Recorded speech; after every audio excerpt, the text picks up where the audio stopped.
ko rito sa MBS. Namit ko siya rito. Hindi nga siya makapaniwala sa akin na dinanas ko.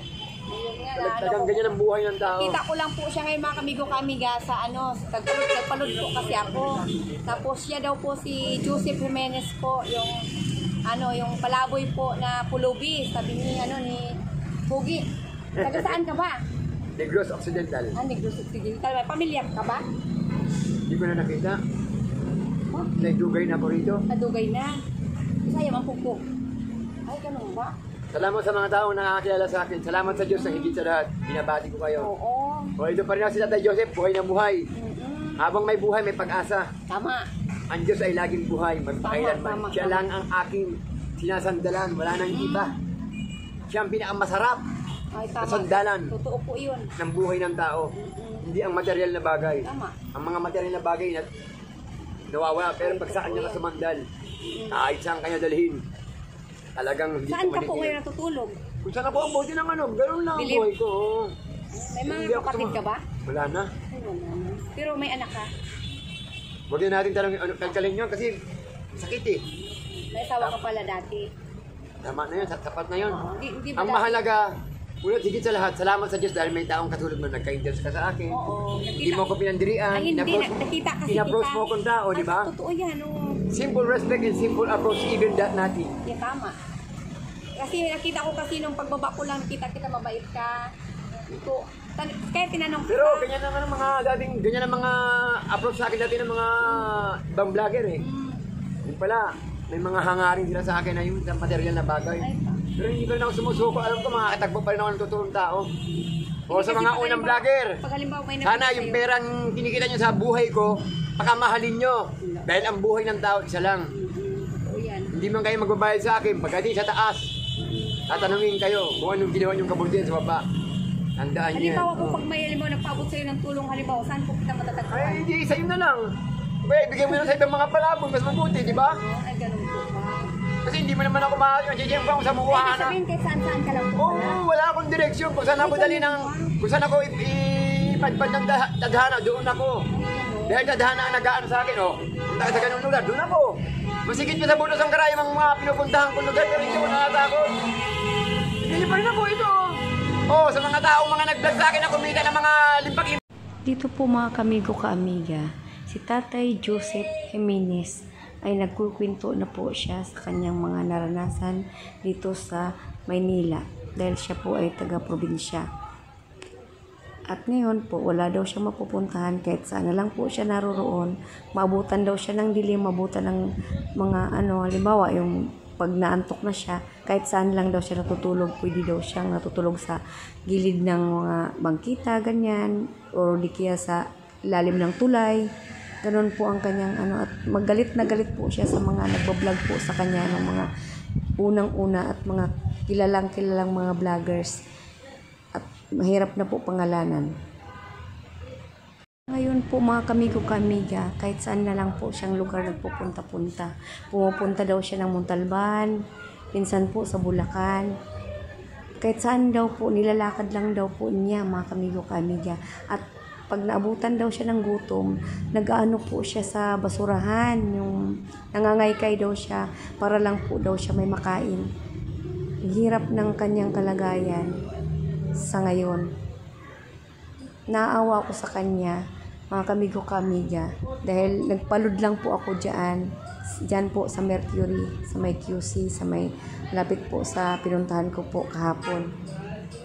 Ngayon po, inabutan ko po siya ng pambili ng pagkain. At ang sabi niya sa akin, "Day, napakabait mo." Sabi ko naman sa kanya, "Ay, pasensya ka na ha." Kasi natatakot po ako sa kanya eh. Kasi po, hindi ko rin siya kilala kasi. Tapos sabi niya, "Day, ano ka ba?" Sabi ko, "Hindi, ano lang ako. Gusto mo i-vlog kita yun?" Ang sabi ko. Tapos sabi niya, "Walang problema, Day." Tapos, ngayon, Day, Day, yung matagal ka na ba? Sabi ko, mga kapatid mo rin wala ka mga kapatid? Nakita ko kung ilan ang bigyan ng kinita nila. Oo, ganun. Sabi ko kasi hindi ako para gumawa ng kwento sa'yo. Kung hindi ko po yung viewers, buong mundo, binigyan ko sa akin. Dahil buong mundo, nabibigyan ko ng tulong. Kasi mga apo, wala akong alam. Direct sa account nila. Naiintindihan mo ba? Ngayon po mga kamigo ka-amiga, paikot-ikot na lang po daw siya sa buong Kamaynilaan.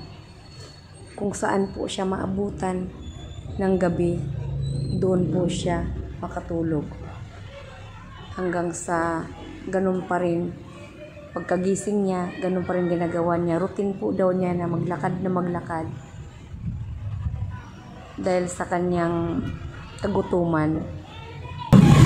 Famous ako sa YouTube hanggang ngayon. Tingnan mo nga ako. Yung ano, sinerge po agad natin. Hindi. Para gumawa ako ng isang peso para kumita sa'yo. Hindi. No, sinerge ko, sabi mo kasi pag-search yung pangalan mo na si Joseph Jimenez, sinerge ko po, nakita ko po agad. Makikita mo kung ilang milyon ka nakuha sa akin. Hanggang ngayon mga kamigo ka-amiga, kinikim-kim lang daw po niya yung mga Sa akin ng mga tao. Alam mo, dahil napakaswerte mo. Hindi ako nagpapablog. Hindi ako nagpapablog. Binabasag ko ang cellphone ng tao. Ay, ganun! Hindi! Alam mo, ginagamit sa akin ngayon? Cam. Para makalapit sa akin. Ganun. Dahil, mabili ako sa akin. Kasi ayoko naman mo, ang artista kumukupat, nalalaos. Pero tanda mo, magpakailanman yung mukha ko. May pangalan ko hindi kayo lumaos. Ang mga artista na malalaos, kukupas, magpakailanman. Sabi ko po mga kamigo ka-amiga kay Tatay Joseph, halimbawa Tatay Joseph may nagpaabot po sa iyo ng tulong, huwag ka po mag-alala at hahanapin kita, ibibigay ko yung ibibigay ng tulong para sa iyo. Oo, pakamahalin nyo ang perang ginigita nyo. Hindi naman kumikita kayo ng mga ng limpak-limpak. Nang walang kapagod-pagod, sa istorya ng buhay ko, tao ba kayo yan? Talangin ko kayo. Sobra-sobra po ang kanyang hinanakit. At ngayon po, sa kanyang sobrang hinanakit, galit na galit po siya sa mga taong kanyang pinangalanan. Ang kaso po, bawal po ipagsasabi yung pangalan dahil po kilalang kilala po. Mahirap na po. Mas maganda po yung i-ano ko na lang ito, i-silent. Maraming mga tao Galit na gumamit sa pagkatao ko. Galit na galit. Hindi kayo, hindi nga ako namamalimos oh. Hindi ako nahihiya. Pero kayo, ginamit kayo yung pagkatao, kumikita kayo ng limpak-limpak. Tao ba kayo niyan? Tanungin ko kayo. Sabi ko po kay Tay Joseph Jimenez, mga kamigo kamiga, Tay Joseph, hayaan mo na po at ipasa Diyos mo na po yung mga taong ganyan ang ginagawa sa iyo. At siya po ay naliwanagan po sa sinabi ko. Sabi niya, buti ka, Inday, nakaunawa ka sa akin, sa kalagayan ko. Sabi ko, hindi ko matiis, nakikita kita at hindi kita kilala pero naawa ko sa iyo. Inabutan ko po siya ng pabiling pagkain. Tay Joseph, hayaan niyo na po yung mga taong wawa sa iyo ng hindi maganda. Ang Diyos na po ang bahalang magparusa sa mga taong Pinadama ko lang sa iyo daw dahil sana huwag ka Bisaya, hindi man ako, Bisaya man din ako ba? Oo, Bisaya din ako. Kaya nagulat man din ako sa iyo ba? Tatakot tuloy ako sa iyo. Naintindihan ko naman yung ano mo, yung halimbawa, ang inaano ko lang naman yung may mga kapatid mo hindi tumulong sa iyo. Mga kapatid mo, Alam mo, tapos na taon na ako dahil. dito sa Manila? Ay, ano ba yun? Hindi mo na ba ako? Ay, hindi ko ano. Ngayon ko lang kasi na, pagbuwa ko ba kasi? Ano kasakit? Pero, hindi ko pa rin. Gutom na ako. Ano ginagawa ko? Ilan taon ko po? 64 na ako. 64? Gutom ako sa nakukuha ng pagkain. Wala akong pagkain sa basura. Ay, ganun. Ang ina ko ba tayo? Itindihan mo ko. Ano ko na, itindihan ko na. Pagkatao ako sa iyo. Ano ba? Maunawaan mo ko. Sige na, okay na pa sa halimbawa na pag mayroon lang tayo nagpabot ng ano, pag halimbawa na mahanap pag kita kasi dito lang naman halimbawa, ano kung kayo pag nagkita kita ha? Sabi ko sa iyo, hindi ako nagkakablog. Hindi ako nagbablog. Oo, kaya pa eh. Hindi ako mahilap ako. Mahilap ka pala sa tao. Mahilap ako. Ginagamitan nga ako ng kami. Kasi hindi pag inakuha mo ko ng 5 to 10 minutes, nakapera ka sa akin. Ganun. Lalo kung may mga kilala ka mga OFW, nakapera ka. Baka kilala ka. Sabi ko sa iyo, yan na nga eh. Kasi ayaw ko naman din ng ano, pag hindi sa akin, ayaw ko naman kuhain din kayo sa akin. Hindi ako nagkwenta yun. totoo siya sabi sa'yo, 42.3, famous ako sa'yo, pero hindi ko pinagmamayabang. Ngayon, iba, ikaw na mismo nakakaalam, di ba? Sige na, okay na. Salamat sa Diyos. Tama na. Salamat sa Diyos. Magandang hapon sa ating lahat. Okay. Siya po si Kuya Joseph Jimenez po. Yan. Salamat po. Okay. Sana tulong mo sa akin, ha? Salamat sa Ginoo. Para makakaong ka ba? Ay, okay. Jadi okay na, ha? Sige na. Kasi naawa rin ako sa'yo. Sige na, okay na. Salamat sa Diyos.